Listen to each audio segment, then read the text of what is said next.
האם גם לך נמאס לנסות לרדת במשקל ולא להצליח? האם גם את בטוחה ששום דבר לא יכול לעזור לך ואת תקועה עם המשקל העודף? האם גם את מרגישה שהמאבק שלך במשקל גורם לך להיות מתוסכלת ומדוכאת?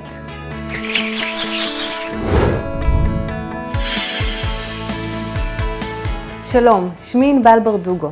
אני נטורופטית ומומחית להרזיית נשים. מאז שהייתי נערה עשיתי הרבה טעויות ואפילו נזקים כדי לרזות, והחלטתי שאני רוצה לעזור לנשים אחרות לעשות את זה נכון. לכן כיום אני עוזרת לנשים לרדת במשקל בצורה קלה ונכונה באמצעות שיטת שילובים. בסרטון הזה אני אגלה לך איך תוכלי לאזן את הגוף שלך, להיפטר מהמשקל העודף, והכי חשוב, לרזות בקלות. רוב הנשים לא מצליחות לרדת במשקל, כיוון שהן עושות דיאטה שפשוט לא מתאימה להן. הסדר של הארוחות, האוכל עצמו, השילובים של המזונות פשוט לא מתאימים להן. הן הוציאו הרבה מאוד כסף על תוכניות הרזייה, קבוצות הרזייה ומוצרים שונים, וכמובן התאכזבו. אז מה שחשוב לי שתדעי, זה שאם את מנסה לעשות כל מיני דיאטות ולא מצליחה, זה לא באשמתך. לא משנה כמה קלוריות תצמצמי, או כמה פעילות גופנית תעשי.